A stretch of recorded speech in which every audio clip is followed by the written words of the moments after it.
நீங்கள் வளர்த்து பாருங்களேன், உங்கள் அன்றில் வளர்த்து பாருங்களேன். உங்கள் வீட்டுக்கிட்ட இருக்க பூச்செடிக்கு ஒரு மரியாதை கொடுக்குறீங்க. நான் நிறைய பூச்செடியெல்லாம் குறித்து வீடியோ போட்டிருக்கேன். பச்சை கலராக அந்த கலர் பூ, மரங்கள் எல்லாத்தையும் குறித்து போட்டிருக்கேன். அப்போ உங்கள் வீட்டுக்கிட்ட ஒரு பூச்செடி வளர்ந்தா அதை கவனமாக பார்க்க. எங்கள் ராணி அப்படி தான் செய்யும். போய் பார்த்துருப்பீங்களே, பூச்செடிக்கு பூக்கும் போது சுற்றி சேலையை கட்டி விட்டுருச்சு. நான் கேட்டேன், பூச்செடி அழகு கண்ணுக்கு பார்க்கத்தானே ராணி அப்படின்ட்டு.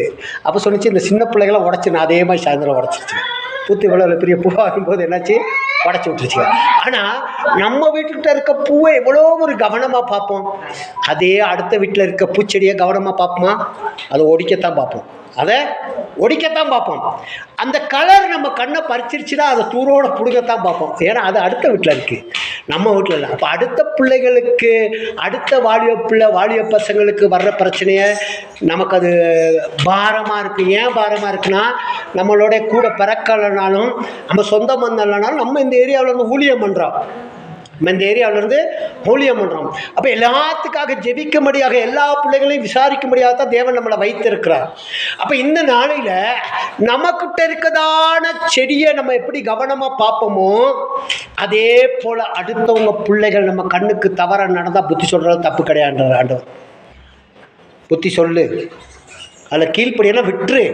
இன்னொரு லக்கில் ஆண்டவர் சொல்கிறாரு, ஒரு வீட்டுக்கு ப்ரேயருக்கு போகும்போது உன் புத்தியை கேட்கணும்னா அவங்க வீட்டில் உன் கால் தூசியை கூட தட்டி விட்டு வந்துரு. எவ்வளோ ஒரு பயங்கரமான வார்த்தை தெரியுமா? அது யாருக்காவது குத்துதா? எனக்கெல்லாம் அது பாரமாக இருக்கும். முன்ன ஆரம்பத்தில் அந்த பிரசங்கத்தை கேட்கும்போது எங்கள் வீட்டுக்கு வர ஊழியக்காரங்களை அவ்வளோ கனப்படுத்துவேன். ஏன்னா அவங்க ஒருவேளை அந்த காலத்தில் எங்கள் வீட்டில் அந்த தூசியை தட்டி விட்டு போகாதனால இன்றைக்கி ஊழியம் பண்ணுறேன். எனக்கு முன்பதாக எத்தனையோ ஊழிய ஆரம்பித்த மனிதர்களை பார்த்தேன், எத்தனையோ குடும்பங்களை பார்த்தேன். அவங்க வீட்டிலலாம் ஊழியக்காரங்க தூசியை தட்டி விட்டு போனால தான் இன்றைக்கி தூசி கூட இல்லாமல் போச்சு, சத்தம் கூட இல்லாமல் போச்சு, மூச்சு கூட இல்லாமல் போச்சு.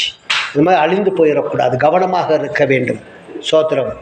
வாசப்படியில் இருக்க அந்த வாசப்படியில் தூசியை தட்டி விட்டுவான்ற, நம்ம செருப்பு தான் போட்டு போகிறோம், அதையும் தட்டி விட்டுவான்ற.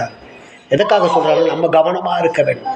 இப்போ நம்ம வீட்டில் இருக்கதான செடியை பார்ப்பது போல் நம்ம பிள்ளைகளை கண்ணுங்கருத்துமாக பார்த்துக்கொள்ள வேண்டும். இப்போ இருக்க கண்ணுங்கருத்துமாக பார்த்துக்கொள்ள வேண்டும். உங்களுடைய ஆலோசனை கேட்கலைன்னா நீங்கள் அதுகளை அப்படியே விட்டு விடுங்க. ஆனால் ரொம்ப நாளில், குறிப்பிட்ட நாளையில் அதோட ஆலோசனை உலகம் பார்க்கும். அதோட திட்டங்களை உலகப்பரமான மனிதர்கள் பார்ப்பாங்க. அது நடந்த வழிகளை உலகப்பரமான மனிதர்கள் பார்ப்பாங்க. அன்றைக்கு அடுத்தவன் நம்ம தலை குனியாதபடி நம்மளை பாதுகாத்து கொள்ளத்தான் தேவன் இந்த வார்த்தையை கொடுத்து கர்த்தர் உங்களை ஆசீர்வதிப்பார்.